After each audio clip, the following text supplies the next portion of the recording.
One of the things I hear most often in my line of work as a history teacher is that World War I is the absolute worst because it directly led to World War II.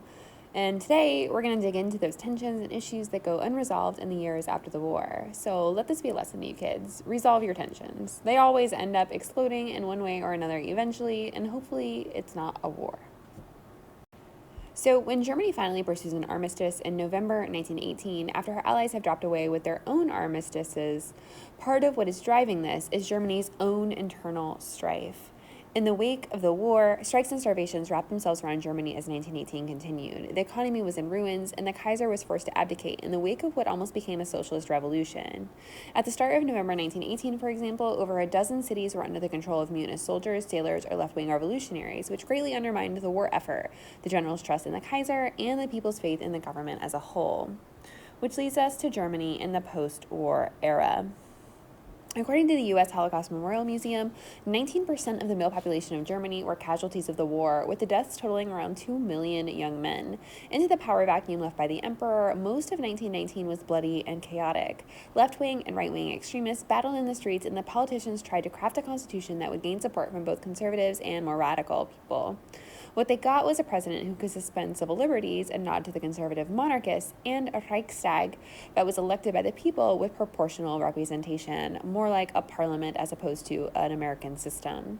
This Weimar Republic, as it came to be called, faced serious challenges that were left over from the war, including skyrocketing inflation, a continued blockade of foodstuffs from the British, disenfranchised and resentful veterans, and a devastated economy. The war had basically bankrupted Germany. It lost the land that consisted of 48% of its iron ore production, and it was strapped with excessive reparation payments to the victors.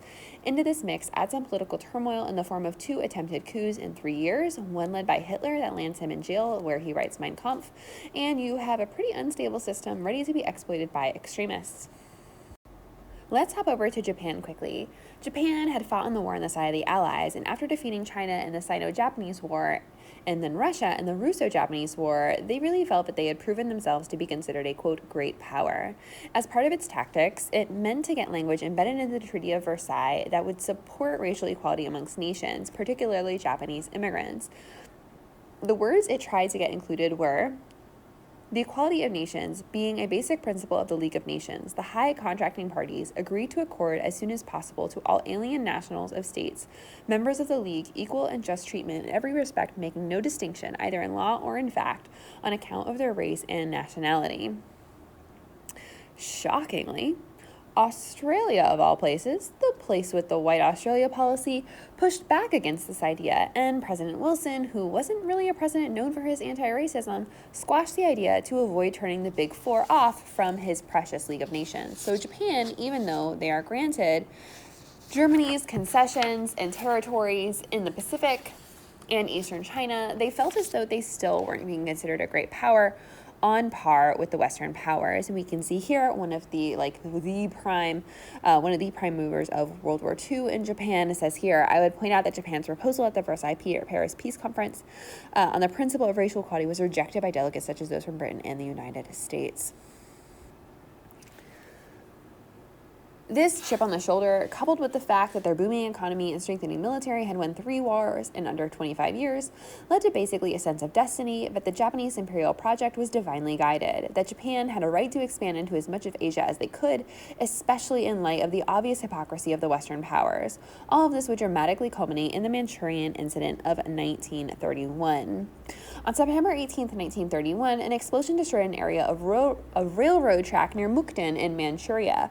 According to the U.S. State Department, the Japanese, who owned half of the railway, blamed Chinese nationals for what they called a terrorist attack and retaliated by invading China.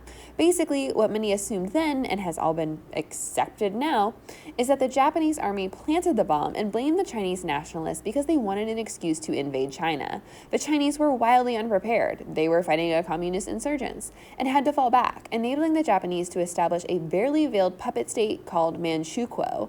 In fact, fun fact, baby Puyi, the last emperor of China, ends up, as an adult now, becoming the puppet ruler of Manchukuo for the Japanese. So the Japanese create Manchukuo to protect their interests from China, and the rest of the world sits there and is like, wait, what just happened? What are we supposed to do? The League of Nations was supposed to respond to enforce what was called the Kellogg-Briand Pact, which supposedly outlawed the use of violence to achieve political aims. You can see it really worked here. But everyone was in the middle of the Great Depression. It's 1931, and they decided they didn't really care enough to enforce their demand that Japan leave Manchuria. So Japan promptly ignores the order from the League of Nations to leave Manchuria, and their Japanese representative, the representative at the League of Nations, literally walked out of the building. According to their rules, the League of Nations should have sanctioned Japan economically and or used collective military action to force Japan to leave. They did neither. The holes in the Western order were starting to appear on multiple fronts. The tensions created in Japan and Germany were not the only failings of the Treaty of Versailles and the Western great powers in the post-war world.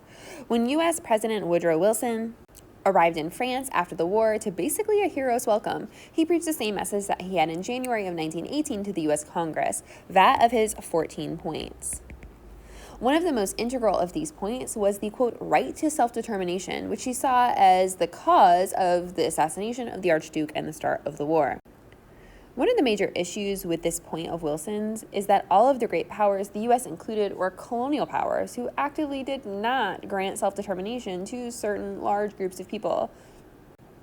In fact, one of the major legacies of the war was that it sparked new and better organized anti-colonial movements throughout the world. India, because of the important role its military played in the war, was granted special international status by the treaty and was the only colonized place to actually have a representative at the treaty signing itself. Don't worry, though. India did not receive its promised independence or even increased autonomy for a while. A desperate Britain instead only cracked down on free speech and protests, following India's sacrifice during the war with the Rowlatt Acts and the following Amritsar massacre. The swift international backlash against these measures, coupled with successful nonviolent protests led by Gandhi and Jawaharlal Nehru, led to increasing voting rights and government jobs for Indians, culminating in the Government of India Act of 1935, which created self-governing districts united in a federation like Australia or Canada, but with still less independence. In Africa, the experience of the war broke down the feeling that the continent was nothing more than a colonial backwater. African troops fought alongside their colonizers and watched the colonizers actually tear each other apart, which, according to historian Robin Hallett, demystified white superiority and the apparatus of empire for many Africans. One of the first ways they did this was through the formation of trade and labor unions, mostly driven by the leadership of ex-soldiers now returned home, who had the wartime experience of bureaucracy and leadership roles. The formation of these civic groups eventually gave way to the formation of political parties, something that hadn't been thinkable either before because of the lack of organization or of a lack of freedom of assembly. The Wafd Party in Egypt pursued independent and constitutional government. Apart from Britain, in fact, there is an attempted revolution in 1919. And West Africa formed what's called the National Congress of British West Africa in the Gold Coast, which will eventually become the country of Ghana. Like in India, elite groups had tended to support the war effort because in return they hoped for greater political opportunities afterwards. The war also drew away colonial authorities, both from the governmental branches and from the police forces, which, in the words of historian David Killingray, encouraged the belief that the white man's superiority and authority was about to end. After the war, the British West African Conference continued to push for greater African participation in the colonial administration and greater influence over the economy. Killingray also points out that this growing sense of nationalism in the colonies not only threatened the imperial structure of the British or the French, but also the power of the local leaders and chiefs who would be undermined by a united national consciousness. Part of this is what leads to the more dramatic independence movements and violent independence movements that we see after World War II. One of the most poignant failings of the revolution of the war, though, to me, is the story of Ho Chi Minh, Woodrow Wilson, and the meeting that never was. Ho Chi Minh was a rising nationalist leader in French Indochina, what is today Vietnam, and when he heard of Wilson's 14 points, particularly the one regarding national self-determination, he was deeply inspired to meet Wilson and talk to him about Vietnamese independence.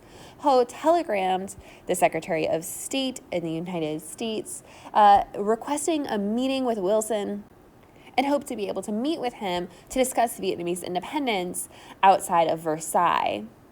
Ho telegrammed an official document to Versailles, rented a special suit called a morning jacket, and waited.